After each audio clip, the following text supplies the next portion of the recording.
with me in class. So you guys online, she doesn't want to answer every question, right, Marissa? So under contract as of last night on one of my properties. awesome. Good job, Darren. That's awesome. Good job. Thanks. Anyone else? I have my first client under contract. Awesome. Good job, Brittany. That's cool.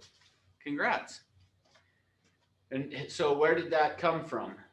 Was it an SOI or phone outbound prospecting? Where did you get it? She's actually my friend. Nice. And That's she's buying good. a rental property in St. George. Awesome. Good job. That's cool. I was supposed to go to St. George today, which I wish I was because it would be warmer than here, but not happening. The governor shut us down. So, all right. Well, cool. Okay. Well, here's what we're going to do. So today, oh, sorry, go ahead. Did somebody start to say something? Maybe not. Sounded like it. All right. Well, here's what we're going to do. So for today's class, we're going to go through and we're going to be talking about the buyer paperwork. And we'll do similar to what we did last week on the seller side of things. But as we go through and do that, again, the idea of how I'm going to approach it with you guys is going through and talking to you about making sure you understand it. And I always say it is important that you should at least read through these things at least once if you have not. I would highly recommend that you read through the paperwork so that you can understand what it's saying and what your clients are agreeing to. And in fact, actually, let me just start by sharing something with you guys that I was able to take part in yesterday. So I am part of the Professional Standards Committee.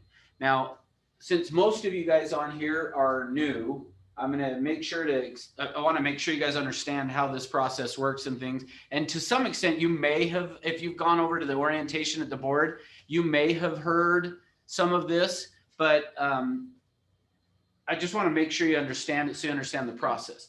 If there is ever a complaint against you as an agent, then what happens is it's going to go to one of two places. So if you ever had a client that was mad at you or another agent that's mad at you, and I apologize, Marissa, I'm just gonna be looking at you the whole time probably, sorry, because I could feel weird like staring at you the whole time, but at the same time, I'm like, usually it's either that or the screen, but so if somebody's mad at you and they have a complaint, what's going to happen is they're going to either turn it into the division of real estate, which is going to be if they feel like you have broken the law, basically. If somebody feels like you've done something unethical, then they're going to turn it into the Board of Realtors or the Utah Association of Realtors, saying that they feel like you violated one of our code of ethics. So just kind of keep in mind that you've got the division that's the legal side, the board is on the ethical side of things. And so if somebody has a complaint, they're going to turn you into one of the two. Well, in the event, what I'm going to talk about right now is if somebody were to turn you into the board saying that you had done something unethical, then there is a committee that's called the grievance committee, and they are going to then take that complaint and review it to decide, does it look like you violated the code of ethics? And if they say yes, they feel like you may have violated the code of ethics, then what happens is it goes on to a hearing panel where what happens is there are 4 agents that are just your peers that have volunteered their time to sit on these panels to hear the complaint and decide, was it a violation of the code of ethics? Well, so there's 4 agents that do it, but then there's a 5th that is the chairman of that committee that technically the 4 people will vote. And if there was a tie, 2 and 2, the chairperson then will break the tie. But typically what ends up happening is just all 5 end up voting. Well, I am on the professional standards for the Utah Association of Realtors. So I was on the Salt Lake board. I may still be. I just haven't been invited to anything for so long that I don't know if I still am. But I'm on the Utah Association one. So let me explain that. Salt Lake board will handle any complaints about agents that are part of the Salt Lake board. The Utah Association, I guess there are not enough complaints on the areas outside of Salt Lake. So typically the other associations will have the Utah Association take care of it. So I'm on that one. Well, yesterday I sat in on a hearing for an agent that was down in Cedar City that had a client that was upset at him. So now, like I said, typically you would think, well, why would agents in Salt Lake be hearing a complaint about agents in Cedar City? But it's because there are not typically enough complaints. I guess us Salt Lake agents are the worst ones. So we can form a committee that we take care of each other. But outside of that, there's not enough complaints that it makes sense to have people on a committee. Well, so I'm on this one where the seller is complaining against the buyer, saying that he was unethical and essentially saying that he got them into a contract and then wouldn't let them out. Well, now, so with that in mind, we're going to now talk about the buyer broker here, and I'll talk you through some of the things that I think this agent did wrong so that you hopefully don't do those things wrong. Now, I noticed online a bunch of you have put in name and office, and some of you put license number, which again, this class is part of the 12-hour new agent course.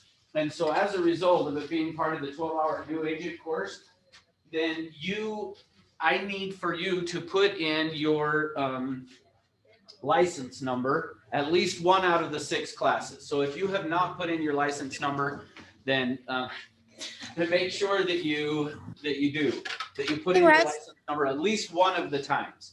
So I noticed I probably didn't say that enough on Tuesday's class, because I noticed afterwards like hardly anybody put one in there. So anyway, oh, hey, I just saw we have Josh. Josh, hey, awesome. Glad you're here.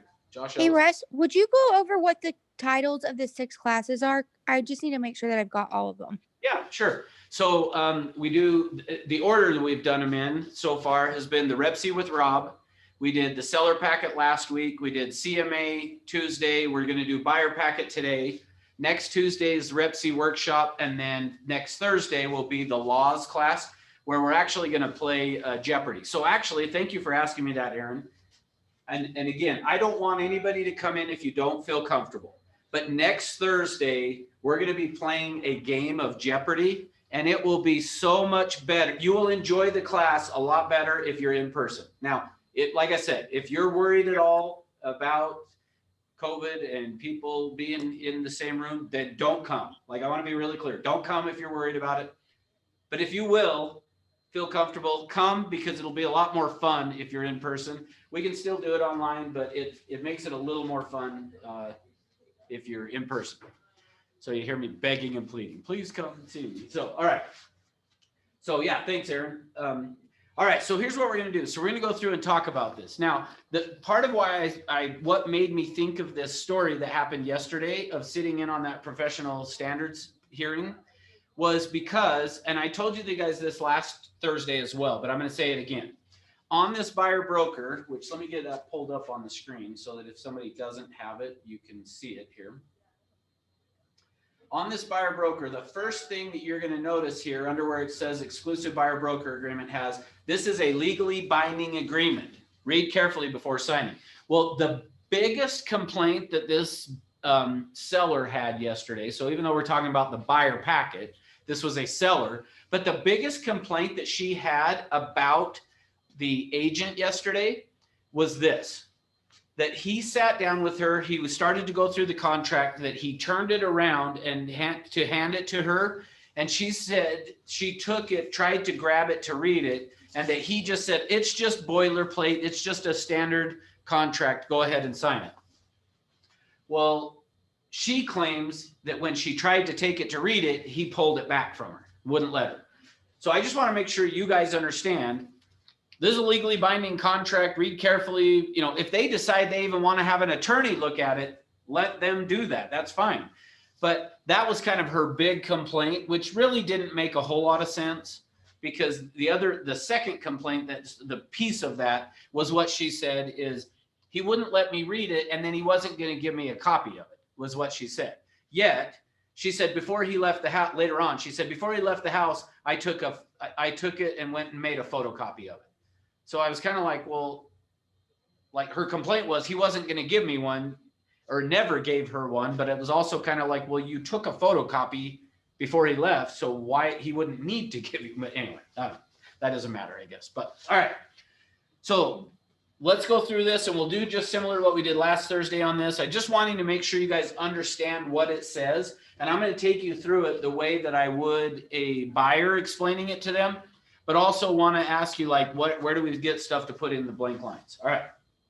So on this top section, it's the exclusive buyer broker agreement between Century 21 Everest and then it has the buyer, a line for the buyer. Now, here's the question that kind of seems like maybe a duh question, but I'm not so sure that it necessarily is. So I'm going to ask it is, what do we put in there for the buyer's name?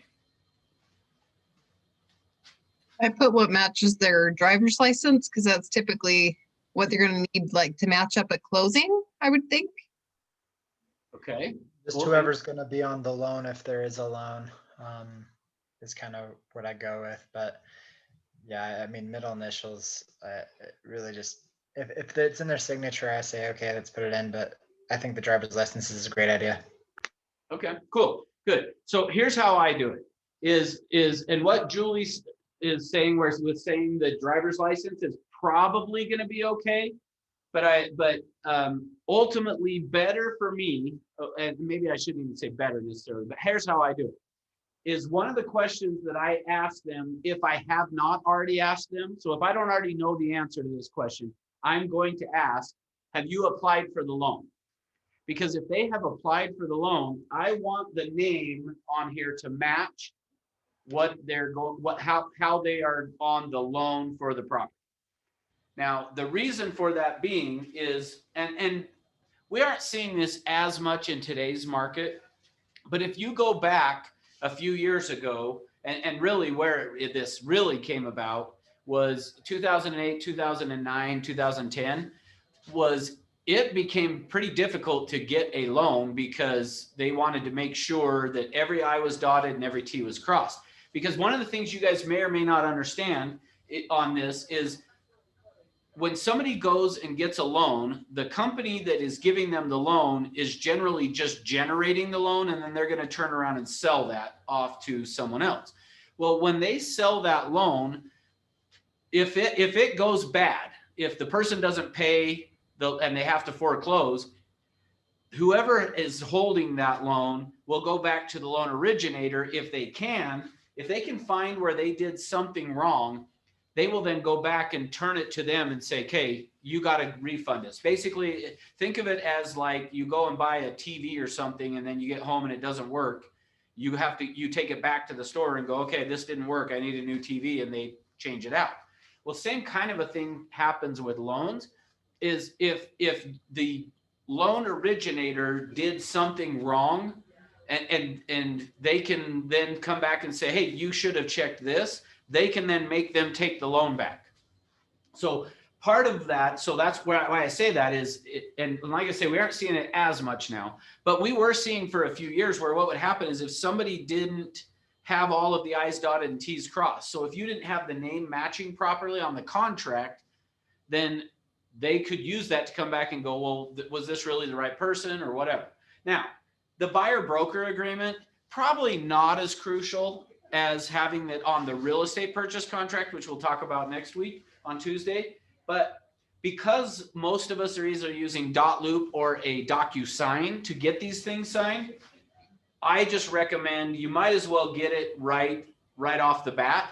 So just ask the question of the buyer, have you applied for the loan? And if they have, hopefully you've gotten a pre-approval letter, which will have the name on it. But if not, then find out from them, how would they, when they do apply for the loan, what is the legal name they're going to put on there? And then that's where what Julie said is probably going to match what's on their driver's license, but probably not 100% that that's the case. So I always just would ask. All right. So on this blank line, that's where you're going to put in. The other thing that the question that comes up quite often is what, and so I'm going to ask you guys and see what you tell me. What if the, it's going to be a husband and a wife buying the property, but only he's going to be on the loan? Yeah, I would just put the husband's name. I mean, it doesn't hurt to have both names on the buyer broker agreement, but when it comes to contracts and stuff, that's when you just make sure to have the husband's name, as long as that's what they're doing lending wise. Okay, good. That's exactly right. So typically, and a lot of times what will happen again, if she's not going to be on the loan, a lot of times the lender doesn't want to see her name on the contract at all even. So then the question is, okay, so now what do you do though? Because if the wife wants to be on title to the property, but the lender's saying, well, we don't want her on the loan, therefore we don't want her on the contract. Now what? Well, then you sort that out with title at the end. They can always amend title later on between the two of them after the fact. Would be my understanding, but I could be wrong. No, you're right on. So I wouldn't say amend though. What I would say is what you're going to do is as soon as it closes, the title company can then do up a quit claim deed where he can put her onto title to the property. Right. Okay. Or vice versa. So, okay, good. Excellent. All right. So that's that first section. Next is the terms of the agreement. So the buyer's retaining the company, including, and then that blank line, you're going to put your name in, obviously, as the agent, as the authorized agent, and that it is going to be effective on the date that it's signed and expiring on blank date or the closing or acquisition of the property, whichever occurs first. So that's key that you understand that, because sometimes I think agents don't recognize that piece. Is we're going to put in a date here, which we'll talk about in a second, but that right after that date, it says, or the closing or the acquisition of a property, whichever occurs first. So whichever one hits first. So if they close on a property in a month, but you had put this contract to be many months or a year, then, and they close on a property, essentially this contract's over. So don't forget that once they close, doesn't matter the date you put in here, it's over. Or if you hit the date before you close, it's over. Okay. All right. So how long should we put in there for this time frame? 4 to 6 months. Okay, good. I like that idea. What else? Any other thoughts? I got to pull up my comments here. All right. You guys are good with 4 to 6 months, apparently? What's your answer? Okay. Here's how I do it. So typically on the listing side, I'm going to do 4 to 6 months. On the buyer side, here's how I like to do it. When I get to this section, I'm going to ask the client, what's your time frame? How soon are you wanting to get into a property? And here's why. Is the reason that I ask that question, especially on the seller side, I'm great with if I'm in a contract for 6 months with somebody, but in the event that it's the buyer, I don't really want a buyer that's going to want to go out and look at houses for the next 6 months. Because if you stop and think about it, once they sign this, we are now owing them those fiduciary duties, which we'll talk more about in just a minute. But we owe those fiduciary duties. And if they want to go out and look at a property, what do you have to do? That's right. And so for me, and again, this may be, there may be other people that will argue against what I'm about to say. So you can do 6 months. Just know that. Like if you want to do a year, do a year. Like do it however you want it. I'm just sharing with you guys how I go about it. For me, when I sit down with them, I want to find out. So like, what's your time frame? How soon are you wanting to get into a property? Once they tell me how soon they're wanting to get into a property, I'm typically going to put in a 1 or 2 months after that date. So if they said, hey, we need to be in something by the end of December, I'm probably going to put in January as their for how long this contract's going to last. And the idea of that for me is, again, I just don't want to have to owe them all those fiduciary duties. If I'm going to have a different, this is probably the better way to say it. I'm going to have a different conversation with the buyer who says, we just need to get into a place by June than the one who says next month. It's going to be a little bit different of a conversation. And I may still want them to sign this. So don't hear that you're not, because you might. But I also might not have them sign it. I want to see kind of what the status is. So error on the side of having them sign it, though, I guess is what I would say. If you're going to make a mistake on should I have them sign it or not, error on the side of having them sign it for a longer period of time. Okay. All right. And I'll say more about some of that in just a minute. So, okay. So that, yeah, go ahead.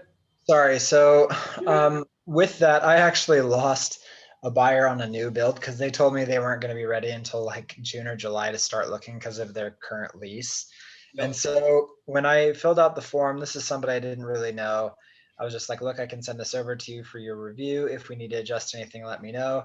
But I put it to the end of 2021 just because, from my understanding, they wanted to do a new build. Okay. And I lost the clients over that. And literally, like, they went to the builder same day unrepresented, which I was like, I wouldn't do that if I were you. But they did it anyway. And so what would you recommend? Do you recommend that I talk to the clients first before I fill in that date? Or what are your thoughts there? Because I mean, I knew their timeline, but I was just like, I'd rather, err on the side of caution, waiting until end of year versus, hey, let me know if you're going to be ready by June or July or what the status was. So I guess my question is, what would you recommend with regards to approaching somebody that you don't have a rapport with at this stage or a strong rapport yet, as far as the dates are concerned? So let me make sure I understand what you're saying though. So when you say you lost them, are you saying you lost them because you asked them to sign it till the end of 2021? That's right. Yeah, it spooked them off. They thought I Okay. was exclusive buyer broker and blah, blah, blah. I'm like, we can change the dates. And I, told them about that. And they were just like, oh, well, it's a red flag and I don't trust you. And I'm like, okay. Yeah. Okay, good. Yeah. So yeah, that's what I was just wanting to make sure of that. Yeah. For me, I could see that. I could see somebody, especially if you don't have the report, I could see them feeling a little bit like, oh, like, I don't know if we want to be committed to you that long.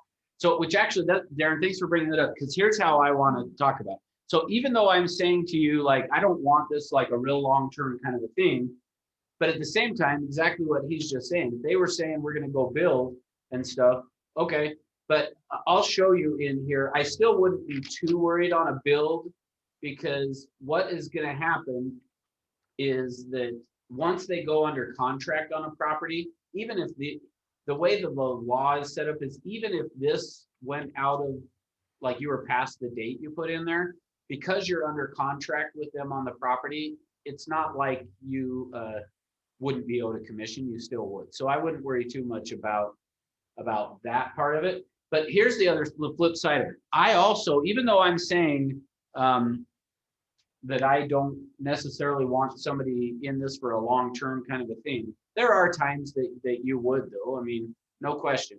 And could be that, hey, yeah, we're going to want to build, but we might not do it till spring. Okay, here's how I guess I would say to think about it. Think about this contract as being, it's only as good as the reputation or the integrity, maybe is a better word, of the person who's signing it. Because we talked last week about the seller side of this, and we as a company will go like hard after enforcing that one. And I would say most brokerages are that way. But when you go to the buyer side of things, most companies don't enforce this as much. So I'm intentionally maybe going to leave this a little vague, meaning like for you to kind of interpret for yourself, I guess, maybe of what's the message I'm really trying to convey to you. And I'm not necessarily trying to convey positive or negative. I'm just telling you the facts. I guess that's where I'm saying is my experience is the listing agreement is pretty heavily enforced by companies. The buyer one, not so much. Meaning, in the event you came to me, so Darren, let's say they had signed that for till the end of 2021. They went out then and found a new construction property. They go buy one. And what ends up happening then is you come to me, Darren comes to me and says, hey, I got buyers and they signed this agreement. And as a result of signing it, they went out and bought a property. They owe me a commission. I would say, yeah, you're right. They do. Then the follow-up to that is, so what do you want to do about it? So if you came to me, I'm going to say, okay, what do you want to do about it? Do you want to pursue it?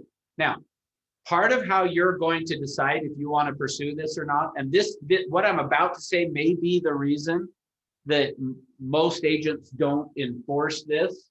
Now, I'm not saying it's not, but I'm just saying most of the time it doesn't get enforced. typically. And here's why I believe that probably is. In the event that you came to me, Darren, and said, okay, hey, they went to this builder and I want to get paid. Great, let's go after the commission. So what we do then is we go and we're going to call up the builder, and we're going to say they've signed this agreement, and in the event that you don't pay us, they're going to have to. Because I want to make sure you guys are really clear on this. The buyer signing this obligates them to pay you a commission. It doesn't obligate a builder to pay you. It doesn't obligate a seller out there that's only offering 1% on the MLS to pay you 3%. The buyer's obligated to it, okay? So we would still call and just try. Now, in our current environment, it's kind of funny with builders. In this type of an environment, they're not as friendly with agents because they don't need us right now. Like they can get houses sold, but in 2009, 2010, yeah, they loved us. They'd bend over backwards because they needed us to bring new people to them. So it would not surprise me in today's market for the builder to go, yeah, we're not paying you. Sorry. And so then the next step would be for us to go to the buyer and say, okay, buyer, if you buy this house, you're going to owe us a commission. And in the event that they then go through and buy the house, as I told you at the top, this is a legally binding agreement. They would owe us a commission, and we could take them to court to go and get paid that commission. And a lot of times agents will say, yes, let's do that. Now, when you started with the company, all of you got put on some type of a commission split, whatever that is. Could be as low as 50%.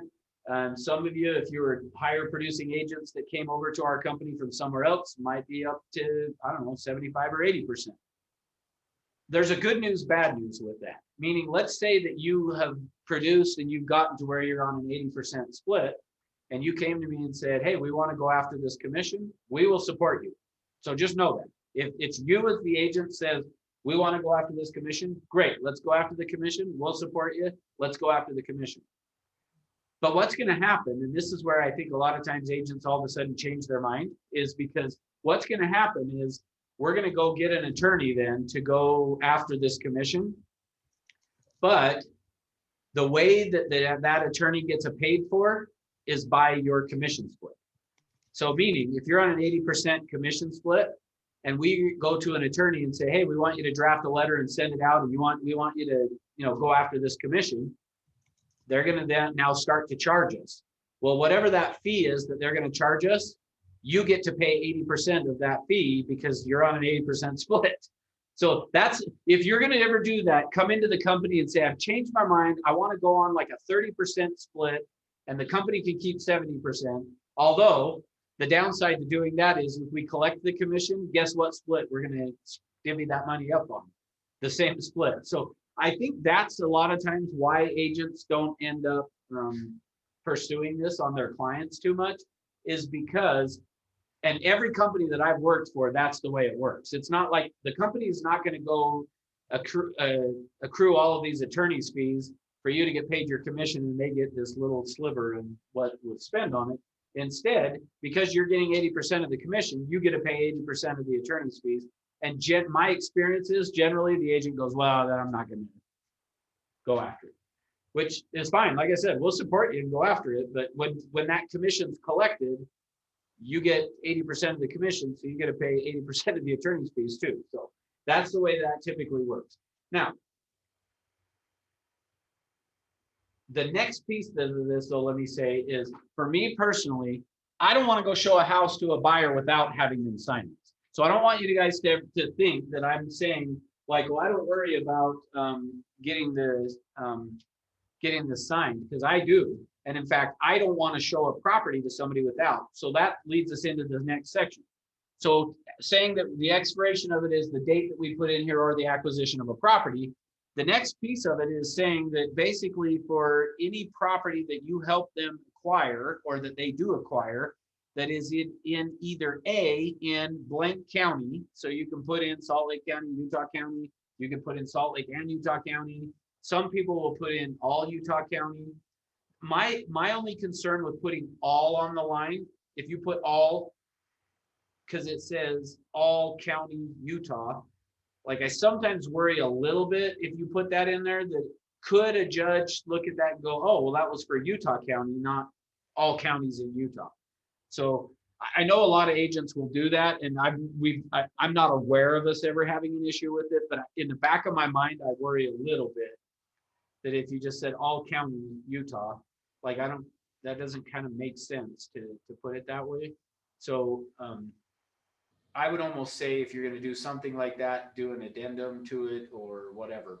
But the flip side of that, let me tell you the other side of this, of why you do want to make sure to do this though, is I had an agent within the last year that came to me and he said this. He said, hey, Russ, I've just got some buyers, and I think they came off his website or something. And he said, I've got these buyers that came off the website, and I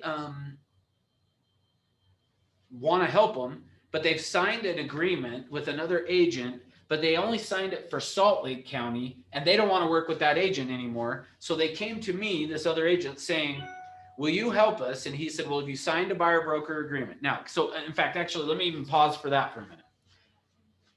For me, now remember, I said to you, I'm on this panel that sits on these hearings to hear code of ethics violations.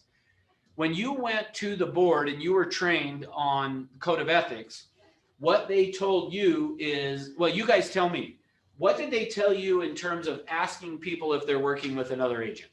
What'd you learn? It's been a minute since that class. That's fine. You don't have to answer. Somebody else, even though I'm looking at you, somebody else can answer. That you're always supposed to ask if they have signed anything or if they're actively working with anyone. You're just supposed to be aware, I guess.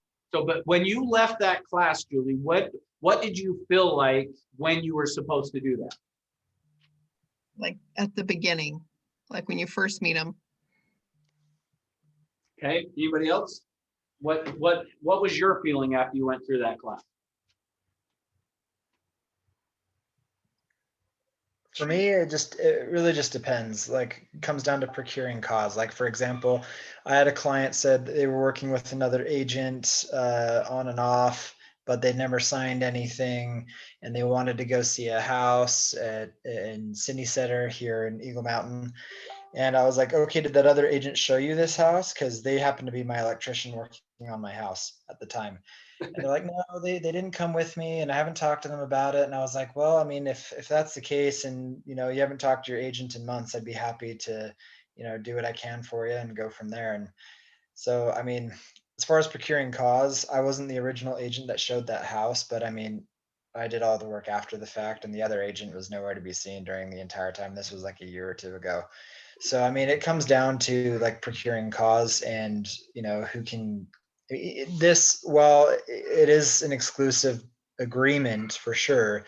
I mean, when you bring it up to the board and it comes down to arguing who gets what, I mean, sometimes they care more about the procuring cause more than they care about the contract based on 100%. So actually, since you brought that up, Darren, yeah, part of me sitting on these is we do the arbitrations on that as well. And when it goes to arbitration of who is entitled to the commission, it is going to be based on procuring cause. Now, signing this buyer broker agreement is a piece of that, but think of it as a chain, and it is a link in the chain, but that's not the end all be all. But now remember, we got this separate entity over here on the other side called the division of real estate, or the legal side of things. So when they sign this, the buyer owes the commission. Procuring cause is who's going to get the commission offered by the seller. And that's going to go to the way I love it is the way that the Arkansas Supreme Court defined procuring cause is it's the squirrel that shook the tree, not the one that gathered the nut. That's who gets the commission. That's how the Arkansas Supreme Court defined, which makes sense if it's Arkansas, right?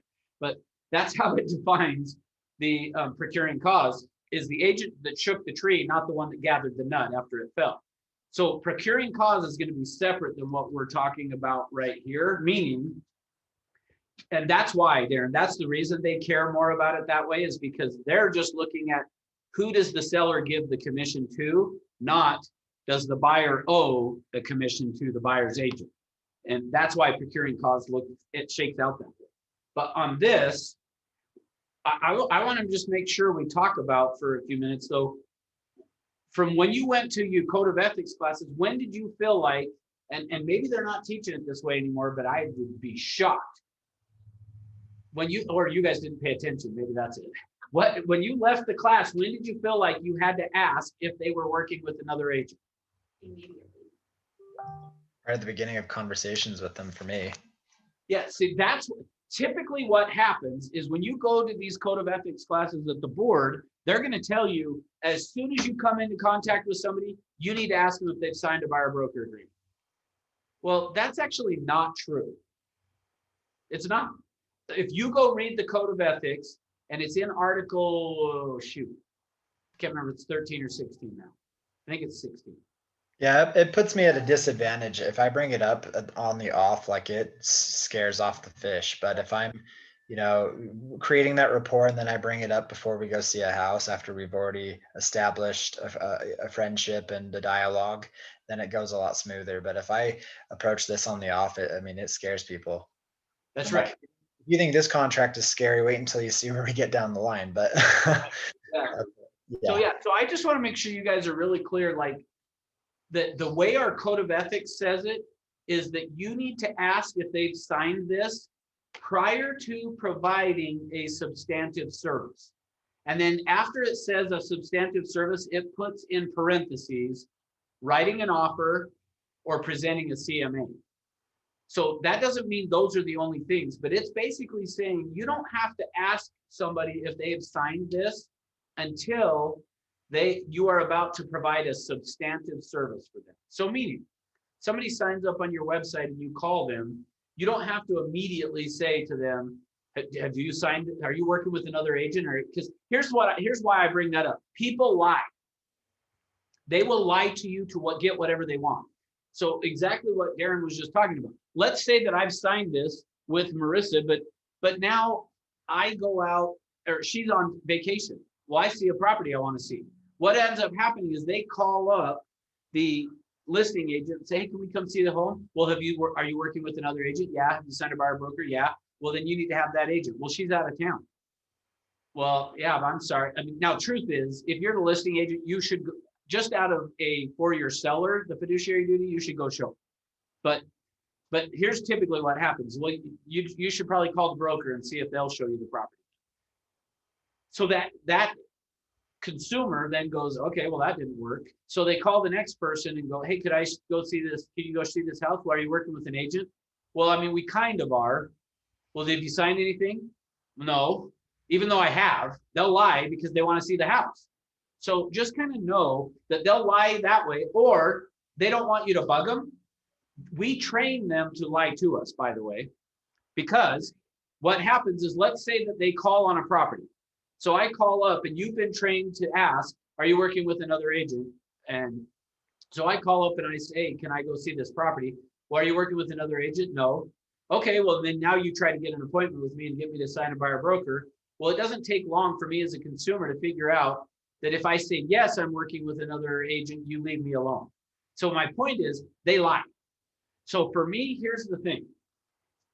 Make sure you ask. I want to make sure that we're following the code of ethics. Ask prior to providing a substantive service, things like writing an offer or presenting a CMA. But don't ask before providing a substantive service, because the problem is people lie. So you got to be careful with that, because people will lie to you. I've had it go both ways. So I am not telling you guys to go work with somebody else's client, but I'm also telling you this, and I'm always hesitant to say, outside of our company, agents do not get a buyer broker signed until they write an offer. 98% of the time, like less than 2% of the time, will an agent get a buyer to sign this prior to writing an offer. So if the people have not written an offer, there's less than a 2% chance that they are going to have signed one of these. So the truth is, even if they're looking at properties with somebody, if they've not signed this, do they have an agent? No.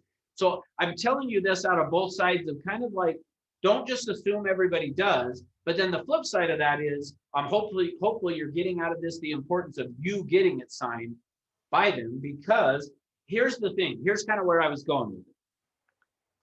When I started this whole conversation about how it's not really that enforceable, and meaning it is a legal contract, but most people don't enforce it. Part of where I'm going with that is because I want you to understand this paper is really only as good as the integrity of the person signing. So for me, I want to get this signed, and I don't want to go show properties to somebody without either putting in the counties that are going to be included or an address at a minimum. So let's go back to Darren's example that the people were hesitant of signing through 2021. Okay, I get it. I want to go show you properties, but I want to know if we go out to this, meet with this builder, and you decide you want to purchase it, are you going to use me as your agent? If they don't say yes to that, then it's time to move on. If they say yes, then great. I'm going to put in here properties located at whatever subdivision or with such and such builder or something, and then have them sign it that if they buy through that, then I'm going to get paid. So for me, at a minimum, I want to make sure they're signing this for the properties I'm going to show them. Now, here's the other side of it. For me, I get it, what Darren was saying. If somebody you don't have rapport with and you're asking them to sign this and they're hesitant to do it, then I'm not opposed to putting in the date of a week. Now, on a listing, we probably don't want to do that. Although in today's market, we might if it's priced right. But on a buyer, I'm not opposed to putting in, hey, we're going to just put this contract and have you sign it for the next 2 weeks. And then at the end of 2 weeks, if you're comfortable with me as an agent and I'm comfortable with you, I always throw that in. If you're comfortable with me as an agent and I'm comfortable with helping you, we can do an addendum and extend the contract.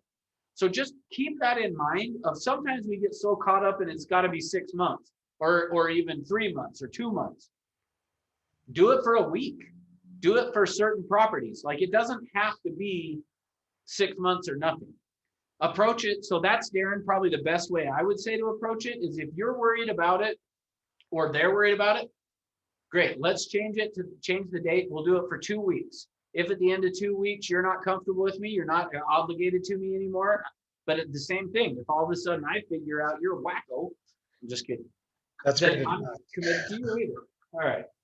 Thanks. No, yeah, sorry. I didn't mean you, Darren. I meant that. I actually, you know what's funny is when I said it, I was thinking about the lady that was the consumer complaining yesterday against the agent in Cedar City. She was. Well, you're totally fine, and I'm 60% psychotic, so it's fine. We all are, so it's all good. All right. Any questions on that terms of the agreement? How long we're filling it in? Any of that? Because I only spent 45 minutes on it. So It is. I've never even thought about extending the agreement past that. I mean, there's contracts I've signed them out for a year on, and it's like when you're talking about fiduciary duties and actually having to take them to every single property that they want to see in a year. Holy hell. Yeah. Something's that's a good tip. cool. Yeah, thank you. All right. Hopefully I explained it well enough because we spent 45 minutes on it. So we're through section 1 and halfway through class. All right, the next section, brokerage fee. So the brokerage fee is going to be, on this one, it shows 3% plus a $4.95 acquisition. And then just to make sure you guys understand it, like I said, I would highly recommend you read through this at least once in your career. But here's what I'm going to recommend to, or explain to you guys on this. How, so that make sure you guys understand how it works. They're signing this saying that they will pay me 3%, and in this case, plus a $4.95 acquisition price, which again, reminder, minimum is $2.95. Anything above that, you get to keep on your split. So the first $2.95 of that additional goes to just the company. And it's been interesting, actually. For years and years and years, as soon as I got to that, and I waited to see if you guys were going to do this last Thursday, and nobody brought up, like, why do we do that? What's the point of that? Which is interesting, because for years, I would spend 45 minutes explaining that in this class versus what we just did. But let me just explain it to you guys. So I'm just going to say it so you guys know. The reason we do a 3% plus X is back when I first started in the business. So I started in 1996. When I got my license, At that time, there was no additional, it was just 3% is what it would say out here for the buyer. Well, what happened though is back then, no agent ever started at anything ever higher than a 50%. Like it was just, you didn't start at that. That's every single brand new agent was always at that. And then the highest anybody ever got to was 80%. And there were no caps. So like there was in 2000, I don't know what, anyway. I left the company I was with and went to 100% shop, which was a mistake, by the way. And I quit worrying about what I'm about to say because of that. But I left and went to another company because at the end of the year, I had paid $60,000 to the company I was with. So their portion of the split was $60,000. Well, when I looked at that, I was like, I'm going to go somewhere else. And then I went to a company where I got to keep all the commission, and my income dropped dramatically more than 60%. I mean, not 60%, 60,000. Like that 60,000, I thought I was going to get a keep by going to 100% shop. I ended up making even less money. So just keep in mind, 100% of nothing is still nothing. Okay. So, and thankfully it wasn't nothing that I was making, but I thought, oh, I'm going to go give myself a $48,000 a year raise because I'm going to go to this company that's only going to cost me $12,000 for the year to be with them. Yeah. At the end of if the important thing is at the end of the year, how much money you made, I was better off giving the company $60,000 because I took more home as well.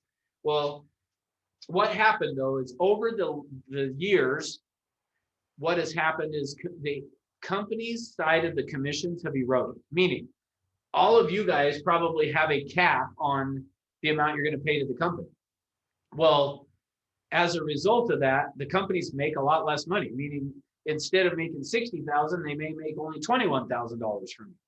Well, as a result of that, like they got to figure out a way to make money. And so that's where this additional funds came from. If you ever don't like it and want to get rid of it, if you went to the company and just said, I'll be on a 50-50 split for my whole career with you, they will not make you charge the $295.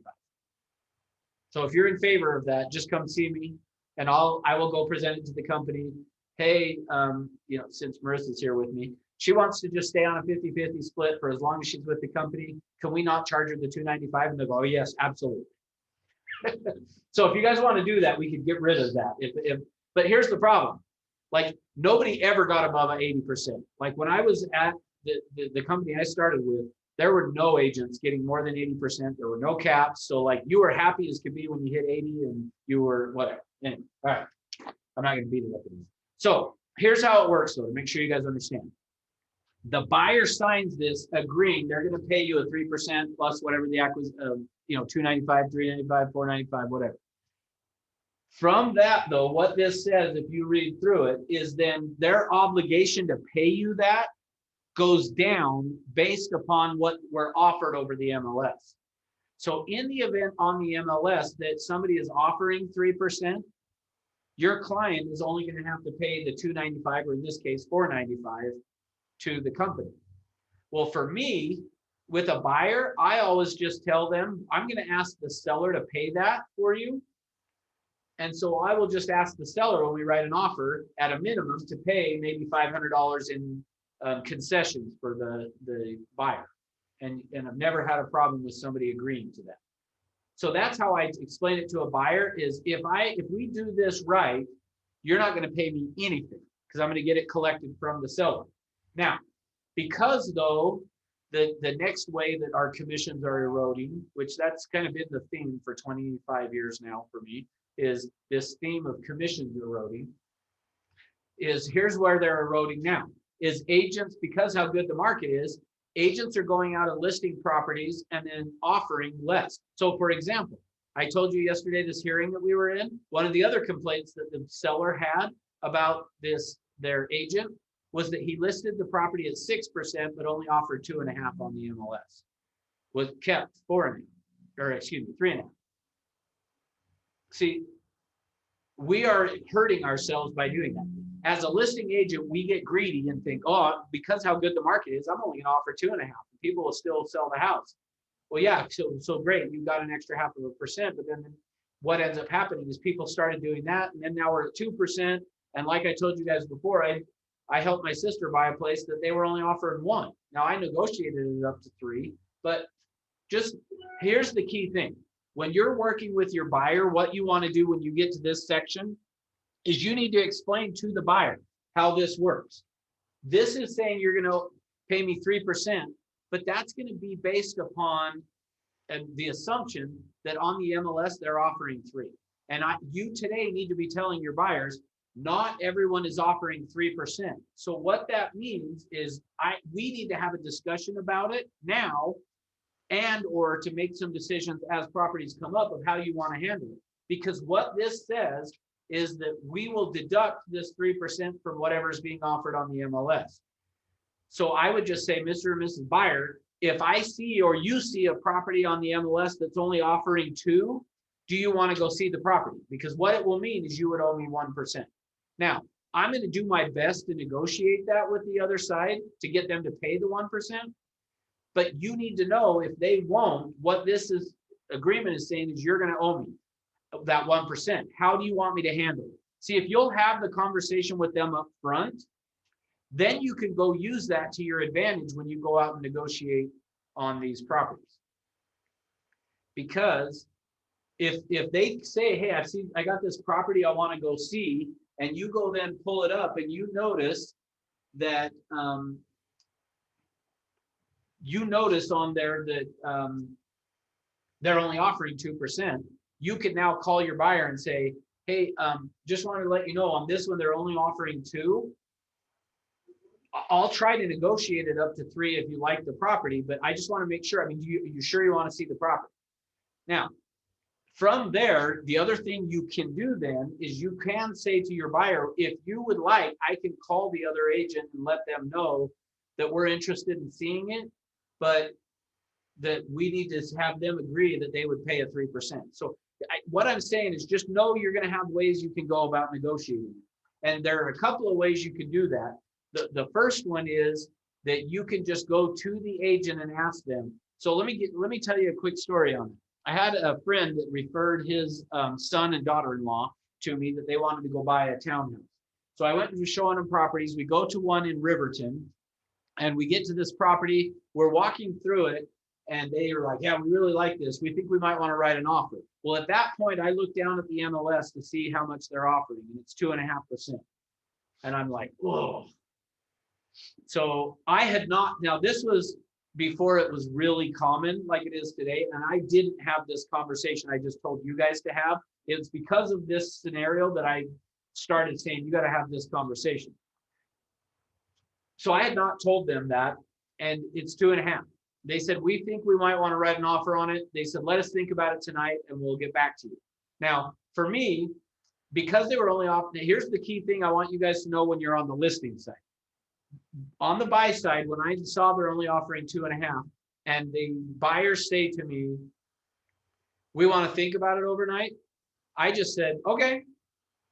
Because to me, I didn't want them to write an offer on the property because it was going to be 2.5% commission. And I had not had this discussion. And it was my friend's son and daughter-in-law. I wasn't going to go back and charge them the other 0.5%.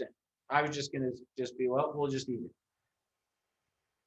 But I called the other agent called me. So they wanted to think about it overnight. The other agent calls me and says, can you give me feedback? I said, yeah, they really like the property. They're considering making an offer, but the problem is they've signed a buyer broker with me that says they owe me 3%. And you're only offering 2.5, and they don't have the money to make up the difference. So they might not write an offer on your property just because you're only offering 2.5. They may go find something else. Now, the truth is they had not said that to me. None of that took place. I was playing poker with them, of the agent, to see if I could get them to agree to come up. Now, here's how the agent responded. You can't do that. You have a fiduciary duty to do what's in your client's best interest. So let me ask you guys, even though I've kind of turned this into a code of ethics class, not intentionally, but since I've turned it into it, let me ask you guys, did I do anything wrong with my fiduciary duties? No, because you informed your client. I mean, the other agent doesn't know this, but you informed your clients of all of their options that, hey, we can move forward with this. However, just so you know and are aware, our contract, our agreement is 3%, and I'm going to fight like hell to bring that up, but it's your choice on whether we want to fight for this or if you want to, basically waste your time. It's up to you to make that call. Now, in this scenario though, I had not told them that. Oh, So technically I was lying to him when I said what I said. well, that's to the other agent, right? Or are you talking Right. Correct. I'm gonna throw my 2 cents in there with it. Yeah. I think the other agent is gonna appreciate you calling them out on it, and maybe he's been trying to sell that house for 3 months and doesn't know why it's not selling, and part of it could be that BAC. And he didn't appreciate it, just so you know. I've had to have a conversation with an agent from Homey because they had to buy a BAC of $1,500 on a house that should have had an $18,000 commission. And I'm like, I'll be honest with you, my clients love it and they want to put an offer, but it's not going to fly at this because, I had that conversation with my clients. So what are you going to do? They upped it to 10,000. My clients still weren't interested. And I watched it on the market for like another 3 or 4 months during this summer. And it finally sold when they changed the BAC to 3%. Yep. Yeah, see, that's the key thing that I want you guys to see on this is just know that it makes a difference, even though technically it shouldn't, like you're saying. So for me, like I said, I was technically lying to them because my clients didn't say they weren't going to write an offer on it, but I was playing poker trying to see, can I get them to agree to come up on the commission? Now, the good news is, and here's the other thing I want you guys to see on this. The next day, I didn't call them and say, do you want to write an offer on the property? Because I didn't want them to. So I just didn't call them. And they didn't call me and say, let's go write an offer. Now, had they been offering 3%, number one, I probably would have said, when they said, let us think about it, here's one of the lines that I use so that you guys can use when somebody says they want to think about it, is I will tell them this. I will say, hey, good news. Our real estate contract actually will allow you to think about it for about 10 to 14 days. That's good. So let's write an offer. If you're interested at all, let's write the offer. Let's see what we can negotiate with the seller to get the property for. And the truth is, you've got your due diligence period that you can think about it all you want. Now, sometimes though, I say that and other people will be like, I would never tell them that because then they're going to go write an offer on the property and then they're going to just cancel a few days later because now they decided they didn't want to. You do run that risk. I want to make sure you can see it. But I have found very few times will they write an offer if they're not interested enough that they potentially really will keep the property. So I will use that a lot of times with them to just say, look, the good news is you can think about it for overnight and probably even for 10 nights or 14 nights, depending on how long we give them. Give yourself on a due diligence. You can cancel for any reason. So let's write the offer. Or if they said, well, we still want to think about it overnight. And I said, okay, that's just fine. Then I would have called the next day though and said, do you want to write an offer on it? But because they were only offering 2.5, I was like, if they call me, I'll write. But here's the thing. I want to make sure you guys are clear. Like, I don't want you thinking horrible of me. I would have written if they said I want to write the offer, I would have written the offer. So I didn't, I was following my fiduciary duties to them. Now, they never did. And we went and bought something else. The truth is, if they had been offering 3%, I probably would have. Now, let me ask you guys this question though, that I didn't think of until I was done talking to this agent. To some extent, I feel like, did the seller's agent, that listing agent, did he do his fiduciary duty by explaining to his client, I'm only going to offer 2.5. And as a result of that, agents are not going to be as excited about showing your property. Like, I almost think he was the one not looking out for his client's best interest by not telling them people are not going to be interested or as interested because of that. Similar to what you were just saying, Darren, about some of these, and I'm not going to say one specific company, but there are others that are, offering. I mean, I saw one that they put $1. They would pay you $1 if you brought the buyer. So is that really, to me, did you do your fiduciary duty by explaining to your client, if we offer $1, nobody's going to show your property, just so you know. So, all right. I'm beating up these sections too long. I got to speed them up. All right. So any other questions on the brokerage fee? Did I leave anything out?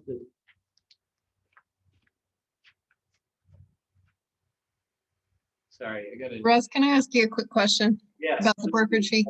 If it's a deal breaker for your client, can you just take that out of your commission, like the 295? I Yes. assume you can. Yeah, so if it's a scenario of, if it's a scenario where you don't want to charge it, actually, let me back it up.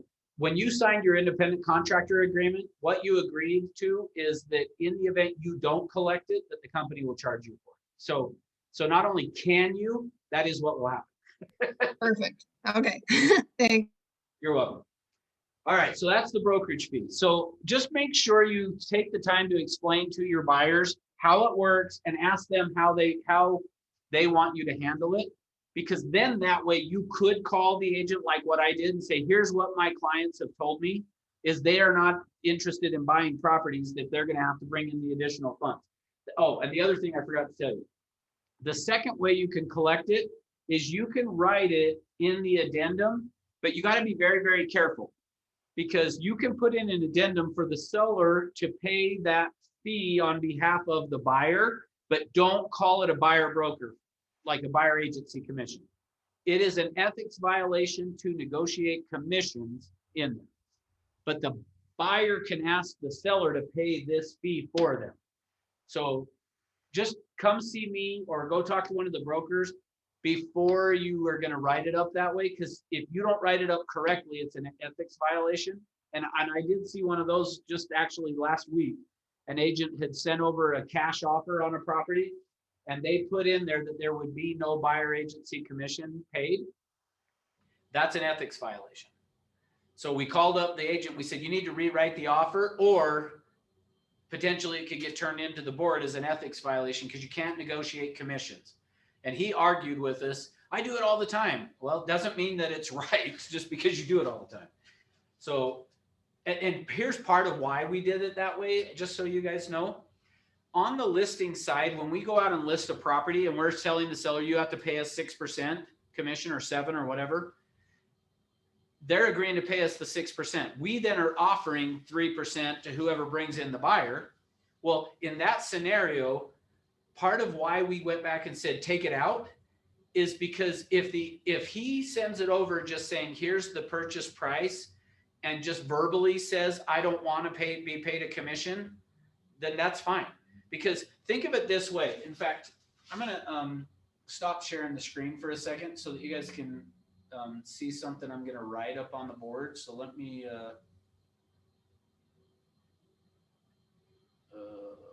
see if I can get this to happen. Oh, I have to do it somewhere else. All right, hang on 1 second here. I'm going to write something on the board, but I got to be sharing my video from my computer so that hopefully you can see it. And then let me spotlight it so that it'll all right, so you guys should be able to see that now. Okay, think of it this way. This is the way that it works, is the seller's agent or the listing agent, the seller's agent or the listing agent has an agreement between them and the seller, okay? The buyer's agent and the buyer have an agreement, which is what we're talking about today, is the buyer broker that ties them together, okay? Let's see. Okay. The contract that ties the buyer and the seller together is the REPSI. And then the agreement between us and the seller's agent is basically the MLS. We have an agreement that whatever is offered on the MLS is what would be owed in terms of a commission. Like, so that's how the reason you don't have to do a separate commission agreement on every single transaction you do is because as part of being on the MLS, we have already agreed to cooperate. Otherwise, you would need to do that. So really, since we're having this discussion, if you went out to a for sale by owner, you got to get them to sign a for sale by owner commission agreement agreeing to pay you a commission because we don't have this type of an agreement between here and here. Same thing with a builder. If you take somebody to a builder, and they don't have properties on the MLS, if the properties you're going to are on the MLS, you're fine because the agreement's there. But you go to a builder that the property is not on the MLS, we need a commission agreement or there's no agreement for them to pay you. Let me give you another quick example. I had a property that I had listed down in Utah County. Are you talking about escrow instructions instead Yes. of? Okay, got it. Yep. So I had a property that I had listed down in Utah County. I got an offer that was written by an attorney. Now, an attorney doesn't have to be licensed as a real estate agent, but that also means they're not part of our MLS. So as a result, I got this offer from them. He was assuming he would get paid 3%. I went to our attorney and said, and he was a jerk too. Like when he called me, he was like, I'm an attorney and I don't blah, blah, blah. And he's just total jerk to me.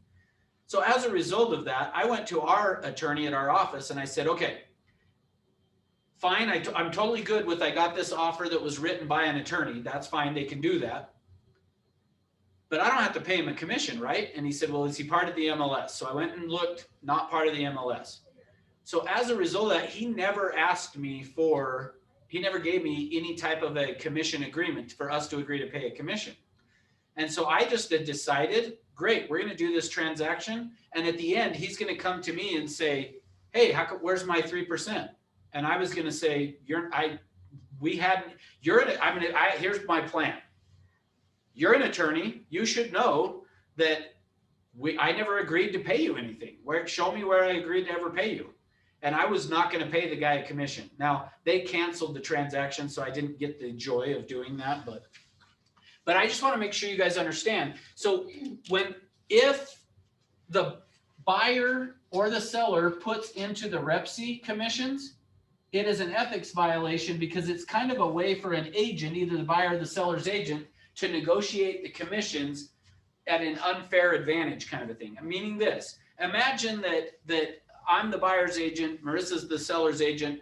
I present an offer and say, well, this is the price we'll offer, but you have to pay me a 4% commission in order for this to work. Or even something else. Maybe Marissa, we gave a low offer and she writes back to me and says, we'll do it, but your agent has to take 2% instead of 3%. Well, when the buyer sees that, the buyer's most likely going to be like, well, that's fine with me. I don't care. Yeah, let's accept the offer. See, a buyer can't accept you taking less commission because they're not part of the agreement where the commission takes place. Does that make sense? So if you're going to ask, the buyer's going to ask the seller to pay this fee on behalf of them, it's got to be worded properly so it's not an ethics violation. All right. I don't know why I'm spending so much time telling you guys all this stuff. Can you tell me again, what's that document called? The contract that needs to be signed? A commission agreement? Yeah, so sometimes you'll hear it called as a commission agreement. Other times you'll hear people say escrow instructions. So it could be either way. Okay, that sounds great. Thanks. So Heidi, I just saw your comment that you can't see the board. Sorry. Look, excuse me. All right. I got to pick up the pace. I got to be done in 20 minutes, I think. Let me make sure. I've got somebody that was texting me needing to talk to me at 11:30. So I got to be done. We will be done in 20 minutes. So we're picking up the pace, but still ask questions if you have. All right. So the next section is protection period. A lot of this stuff is going to be the same as what we talked about last week. So I'm not going to spend a whole lot of time on it. This one is the same as what we talked about on the seller side of things, of just, for me, I would say on that blank line in there, which I didn't share my screen again so you guys can see it. Same thing on this one. I would put 1 or 2 months. Just put it, to me, it's to keep honest people honest kind of a thing. Buyer representation disclosures. This one is where the buyer is warranting that they, now here's the key. I do want to talk about this. I'm going to read you the very first line here. So the buyer warrants that the buyer has not entered into any other exclusive buyer broker agreement with any other brokerage that is still in effect and force. The buyer will, A, in all communications with other real estate agents, notify the agents in advance that the buyer has entered into this exclusive buyer broker agreement. Here's what I want to make sure you guys understand is technically, we talked about in our code of ethics that we should ask if they've signed this before providing a substantive service. Well, this contract actually says the buyer is agreeing that in all communications they have with other agents, they'll notify them that they've signed it. So in my mind, who's responsible really is the buyer is responsible to say, when they come in contact with an agent, I've already signed this. So make sure you're telling your buyers when they sign this, any agent that you come in contact with, let them know you've signed this. And if you do it right, you can tell them, use it to your advantage. If when they call somebody, if they see a property online or they see an open house and they go stop in, just tell them, when you walk in the door, say, I have already signed a buyer broker agreement with Russ. That way, and if you tell your clients, people will leave you alone that way. They're not going to bug you because now they know that you've signed a buyer broker agreement. So just know that's what this section is saying. And that's what you want to make sure to tell your buyers is when any communications you have with other agents, let them know you've signed this agreement with me. All right, section 5 is our duties, which is the fiduciary duties. And typically I would spend a bunch of time talking about it, but I'm going to wait till the laws class. In the laws class, I'll talk more about our fiduciary duties. In fact, we're going to talk a lot about it, so I'm going to skip it for now. All right, next page. Well, remind me if I forget to scroll up for you guys, unless you're just looking at the packet I sent. So the duties of a limited agent, we talked about this with the seller side of just as a limited agent, you can't be one side or the other, and just recognize, and we'll talk about this in the laws class as well, is that some of your duties as an agent become limited. They don't go away, they just become limited, okay? And we'll talk more about that next Thursday.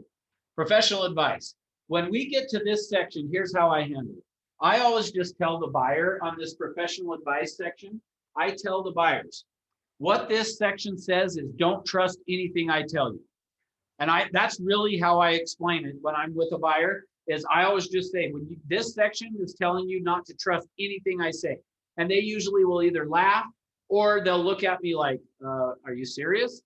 And so I just use that time to tell them, look, I'm trained in the marketing of real estate. And yes, I may have been involved in hundreds of transactions, but don't rely on me. I'm not a CPA. I'm not an attorney. I'm not a property inspector. I'm not an electrician. I'm not a plumber. Like all of those things, they're going to want to ask you questions. What, is the property line? Is this where it is? Well, you're not a surveyor, so you can't really answer that question. So I just always use this. And the reason I do it that way, why when I get to here, I say this section says, don't trust anything I tell you, is so that now let's fast forward a week or two or day or the same day even, and we're out looking at a property and we're out there and then they will say something like, so is that fence, is that where the property line is? And then I always go, okay, remember I had you sign that agreement that says, don't trust anything I tell you? And then they'll usually be, oh yeah, that's right. And I'll say, this is that scenario. Like it looks like the fence probably is, but if that's a concern to you, you should go get a survey done or what. So that's how you protect yourself. Now, I'll say more about that because the next form that we're going to get to after we finish this is the buyer due diligence. And I'll tie you back to this when we get there. All right. Section 7 is dispute resolution. And this one is just saying that the parties agree that they will go to mediation before going to court. So that's what this section is saying between us and our buyer. So this is between the company and the buyer, that if there's a dispute, we're going to go to mediation first. Section 8 is attorney's fees, and it's basically just saying that in the event we end up in court, the prevailing party is entitled to reasonable attorney's fees. Okay, so in the event you do end up in court, you can get the attorney's fees, and I talked about that last week a little. Buyer authorization. This section is the buyers authorizing us to disclose the closing price to the MLS, and that we can communicate with them about real estate, basically to get us around a do not call list is what this is giving us. This buyer's authorization section is to disclose the MLS to the MLS, the price, and to get around do not call list. All right, next page. Attachments. There either are or are not. So if you have an addendum to this contract, so like I was saying, if let's say we had signed it for a couple of weeks and then down the road we were going to extend it, we would use an addendum. But at this point, we wouldn't know that right necessarily off the bat, so we would check that there are not. Very rare on the buyer side, you're going to check the R box, that there are addendums to this. Now, but if there was something you were wanting to modify or add to, then do it, check the R box, get an addendum and fill it out. Section 11 is fair housing opportunity. This is saying that we're going to follow all of the federal and state laws in terms of that. And like I said, same thing on the laws class. We'll hit on that a little bit more. Fair housing, we'll talk more about it. For now, just know you got to follow all those laws. And if somebody says to you, don't show me a house in this area or where these type of people live, you can't make decisions. They can decide where they want to live. You can't try to steer them one way or the other. Okay. All right. Electronic transmissions and counterparts. This one is where what we're agreeing to is that we can use a dot loop or a DocuSign. We could fax. We can do, any electronic transmissions. We can do that. 13 is the due on sale clause, which again, this really only applies the due on sale if the buyer is purchasing a home using seller financing, or if they were going to do a lease option, potentially could run into an issue as well. All right, 14 says this is the entire agreement. There's not anything that's not in writing. Now, let me pause on this one and just tell you real quick. So yesterday, on this hearing that I was on, the other complaint that this seller had was that the agent, when he listed her house, said, I don't want to hold you or your house hostage. I'll release you from this contract at any time. Yet, when she decided she wanted out of the contract, he wasn't, and there's way more to this story. I'll tell you some other time. But when it was time for that, she said, I want out of the agreement. He didn't just let her out. Now, he argued that, let's do it. He argued that you'll notice underneath where the buyer signs, there's a spot for the agent to sign. Let's scroll up here. He never signed it. So the reason he's told us that he wouldn't send over a cancellation is he said, I actually never signed the agreement, so we never even actually had an agreement, which is true. He never did sign it. And as a result, both parties would have, it would be no different than sitting down and presenting it to the buyer and then saying, I'm not signing it. And if he signed it, the buyer's not obligated to it. He never signed it. So in his mind, he was saying, I never signed it, therefore we didn't have an actual agreement. Well, the part that I want to talk to you about is this entire agreement section, where what happened is he said, I'll let you out at any time. But when you looked at the contract, it never said that anywhere in the contract. So this section basically is saying, if it's not in writing, it's not part of the contract. So even though he told her that, it wasn't in the contract. Okay? All right, section 15 is the effective date. And what this is saying is that this agreement entered into it is an effective as of the date of the buyer and the authorized agent having signed the agreement, and the authorized buyer's agent or broker has received a mutually signed copy of the exclusive buyer broker agreement. All right, they're going to sign it. You're going to sign it. So everyone gets it signed. And then before we go on, notice this red line on there that says, do you have a real estate need or a property to sell outside of our market area? You always want to make sure that you're asking them that. Okay. All right. Next, buyer's due diligence. Okay. On the seller one, I told you guys that was, yeah. I just had a quick question about that last line in red. Is that only if they have a property to sell in order to make the purchase? Or do we need to know that all the time? Oh, good question. The only reason you need to know it is so that you can refer them to somebody else so that you can hopefully get paid off of that purchase or sale that they're doing. That's the only reason. It's just a reminder for you of don't forget to ask, just so that you can get some extra money. So you don't have to, there's no legal requirement on that. It's just about a way for you to hopefully make a little bit extra money by saying, hey, let me refer you to an agent that's in that other area. If it's outside of our market area. If it's in our market area, then you help them. Is there a split on the referral fee? Like say someone's moving to Texas and you referred them successfully and they close and you get your 25% or whatever it is you agreed to. Is there a split on that with Century 21 as well? Yeah, the way it works. So if you referred somebody to Texas and they bought a home, 25% of the commission is going to come to the company and you will get 21 of the 25%. So the company only takes 4% on that. Does that make sense? So yeah, you'll get 21 of the 24 or 25. Okay, sounds good. Thanks. Yeah, which is actually kind of nice. All right, next then is the buyer due diligence. This form is your, remember I said that the seller disclosures is the seller's get out of jail free card? This is your buyer, this is your get out of jail free card. If you have your client sign this, you got a pretty good chance in court of when they say that you told them that the property line was there, of you being able to say, no, they signed this that said, don't rely on me. Okay. So this one just goes through and highlights a number of potential areas. It's not all included, but all of these bolded things that I'm scrolling through that you're seeing are just basically things that you're telling them. If you have questions about it, talk to a professional in that area, and then we're going to have them sign the form right there. The next one is the receipt and acknowledgement. Now, this one's just an extra layer of protection, because what we know, and especially with .loop or a DocuSign, is that people are going to say, well, I didn't read everything they send over to me, which is their problem, honestly, but they're going to say, I didn't read all of this, so I wasn't aware. Well, just for an extra layer of protection, we've thrown in this receipt and acknowledgement where we're going to have them initial home inspection, home warranty, mold inspection, radon, all of these things, which gives you an extra layer of protection of them to not, if they tried to say, well, I didn't read any of that and I wasn't aware, well, now we've got an extra form that we're like, but you initialed right here. And the thing I love about this is it's like, it's one line. I understand and acknowledge of my rights to have a home inspection performed by a professional home inspector. Like, you could almost read that in the amount of time that it takes them to click to initial it. So that's why I like this one as an extra layer of protection.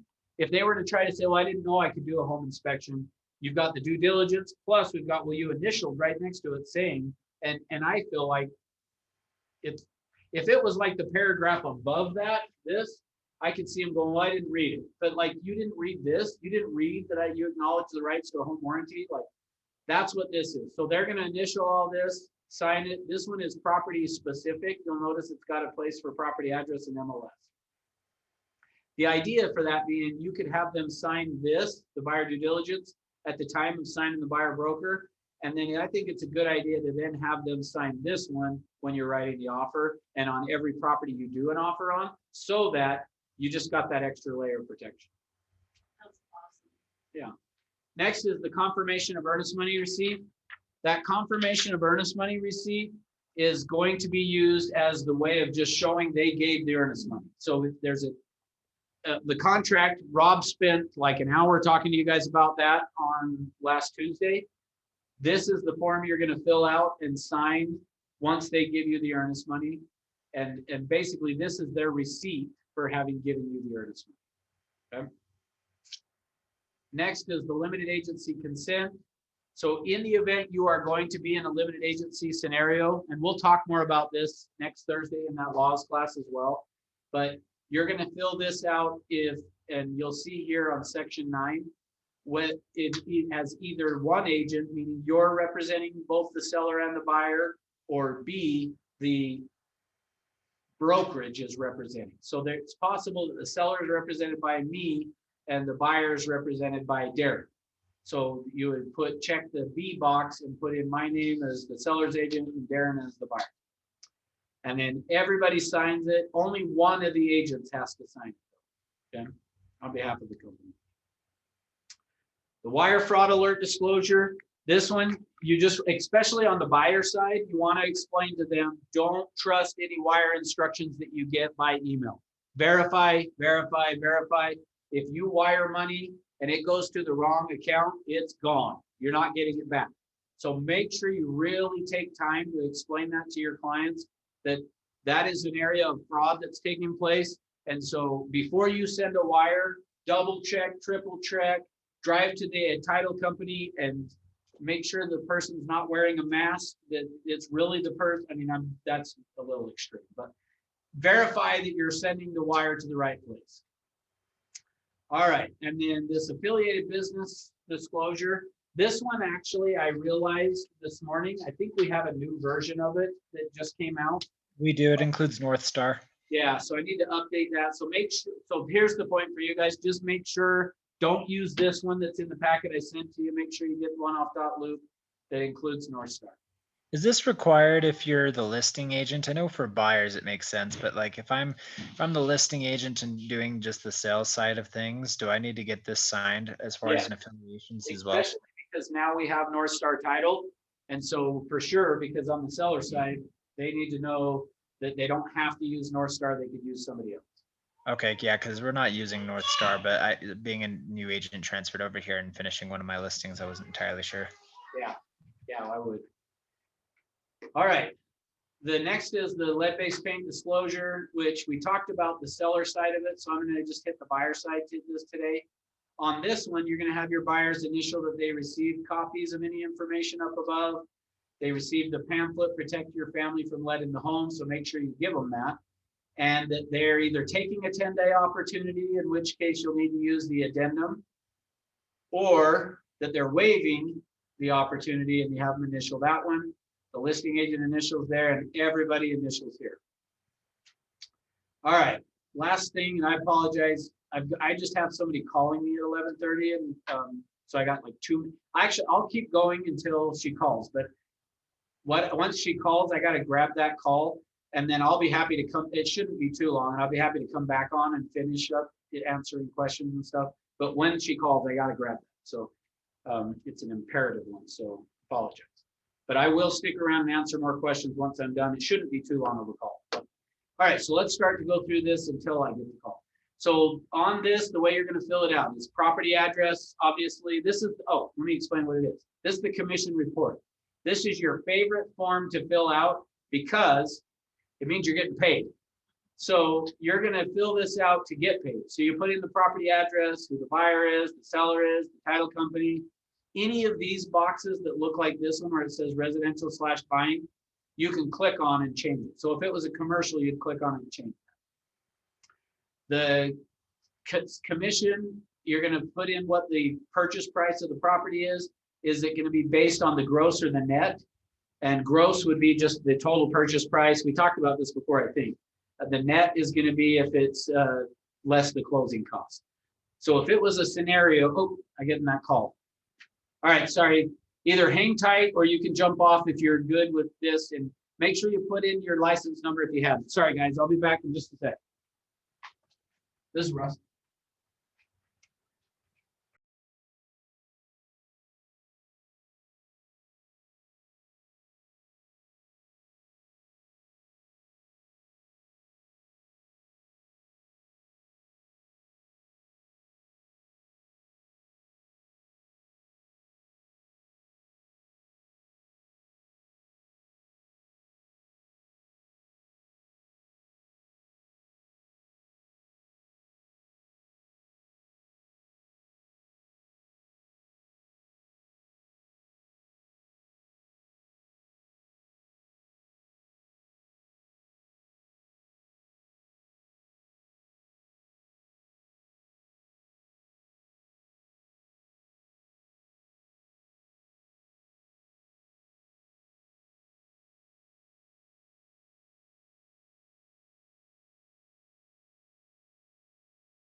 All right, I apologize. I know we lost a bunch of people and that's fine. So, all right.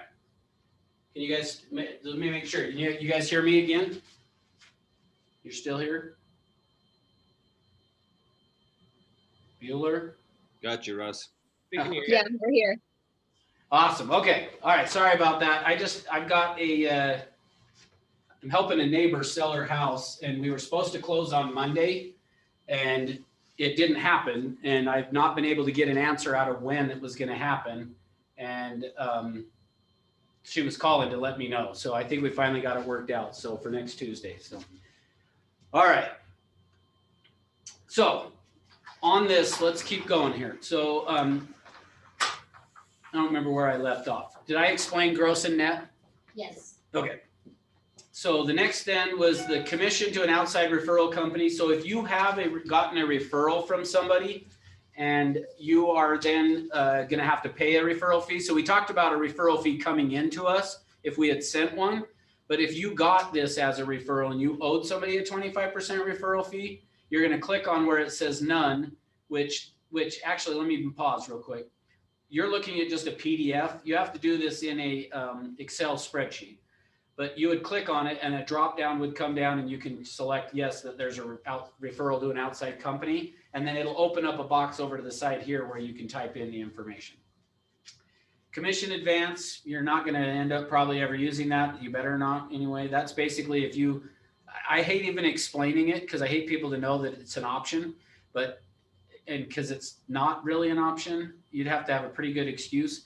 But you can occasionally, somebody will get George to agree to do a commission advance on a deal that's closing. And so you would change yes and fill out the information. Think of it though, as being like a payday loan, and I don't know what the interest rate is, but just don't do it. Okay. All right. Next is the admin fee collected. This is where we were talking about on the form that it had a $4.95. So default, we have in here a $2.95, but if you were collecting a $4.95, you would change that there. Earnest money held by Century 21 Everest, you're going to put in, if we're holding the earnest money, how much it was. If we're not, leave it as 0. So if on the buy side, we should be holding it, but if for some reason it was held at a title company or somewhere else, you would put in 0 there. So only if it's held at Everest. Agent credit given a title. So if for some reason you were to give a credit to somebody, you would plug that in there. And then this is going to then total up. This is what the check coming from the title company should be for. Now, the reason why that would come out that way is if we had held, let's say $5,000 in earnest money, the title check here would have been for $4,295 instead of $5,000 or $9,000. Because how it works, and I probably don't need to explain this, but since I already said it, I have to now, is the way it works, which you don't necessarily need to know, but the way it works is when the title company sends us the commission, they send us less the amount of the earnest money, and then we transfer the earnest money over into our account, and that earnest money actually becomes your part of your commission. So rather than us sending a check over to the title company for $2,000 and then them sending us back $9,000, we just keep the $2,000, and in this case, they would send us $7,000. Hopefully that makes sense. All right, so that's how much the commission check from the title or the title check would be. Down here is where you're going to say if it's a single agent or if you're on a team. If you're on a team, you're going to click the box, switch it to team, and another box would open and you'd fill it out. If you're just a single agent, you're just going to put your name in this box, and then admin fee. This is where it's going to deduct the $2.95 from however much was collected up here, the $2.95 at the top, and then that's going to give us the base commission. And then you're going to plug in over here where it says Everest Realty Group split and it shows 70-30. You're going to put in whatever Everest portion was. So if you were on a 70-30, you're going to put in 30% here. To me, it seems like you should put in what your split is, but it's the opposite, meaning you're putting in not the 70%, you're putting in 30. Okay. That's going to then calculate how much of the commission Everest pays to Century 21 as the franchise fee, is what that one is right here, this Century 21 franchise fee, and this $540.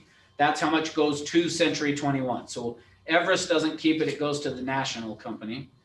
the admin fee paid by the agent. So if you didn't collect it up here, it would have automatically plugged in that you were paying for it here. So that's where Julie was asking. And it will automatically fill that in as change it to $295 if you put 0 up here. Okay. And then are you wanting to donate to the foundation? So we have a foundation that we do charitable things with. The recommendation is that you pay $21 of every transaction into it, but you can change that to 0. You could change it to 210, like however you want to do. And then if you're using a transaction coordinator, you would put in what the fee is and who the transaction coordinator is there. Okay. And then at the end, it's going to then calculate, here's how much of your commission you're going to get, that agent's expected net check. And then either do it direct deposit, in which case you would click the box and change it to yes. If it's a no, you'll get a check. Because of COVID, initially, it was slowing down people getting paid because all our accounting people were working from home. And so they were only bringing in, I don't know if this is still the case, but they would only bring the checks in every couple of days. My recommendation is do a direct deposit, then you'll get paid quicker. So, all right, that's it in terms of the paperwork that we have. Any questions that I can answer for you guys? And I apologize that I was in a little bit of a rush there, but I knew that call was coming in and I took too long in the first 45 minutes. No, it's good. I think it was a lot of great tips and tricks. I mean, I've helped 3 buyers, but I've definitely done way different timeframes. So hearing your perspective on it and knowing that you can even extend the contract if they're not feeling that vibe or that love in the first couple of moments of meeting with you, I think that's an awesome incentive for us and for them to be able to keep them slipping this. Cool. You're welcome. All right, guys, thanks for being here. So next Tuesday will be the REPSI workshop. So what I'm going to do is, and hopefully I'll remember. If I forget and you get an email from me reminding you on Monday and it doesn't have a REPSI attached, reply and say, hey, forgot to send the attachment. Otherwise, I'll remember Tuesday morning. But anyway, so we're going to go through that on Tuesday. So, all right, thanks for being here, guys. Have a good one, and I'll talk to you later. And do we need to put our license number in the chat box still? Yes, if you have not, make sure you do, yeah. Okay, great. I'll do that. And I actually only need it once. If you've done it on one of the other classes, just make sure your name's in there, and that'll work. Okay. All right, hey, Courtney, we were expecting you to be here Yeah. in person. What the Marissa's, heck? yeah, Tell see, her she left Marissa's me mad. hanging. What did you say? Tell her she left me hanging. I'm Yeah. going in here. You left Marissa hanging. I stared at her the whole time throughout the class, so. Tell her I'll see her next. Oh, I'm sorry. We're teasing you, it's fine. All right, see you I guys. miss being there in person. It's always so much better in person. Yes, and it's better for me too, so thank you. All right, see you later. Of course. Have a good one. Okay, bye. Thanks. She's cute. Yeah. Yeah, I was thinking she'd be in here.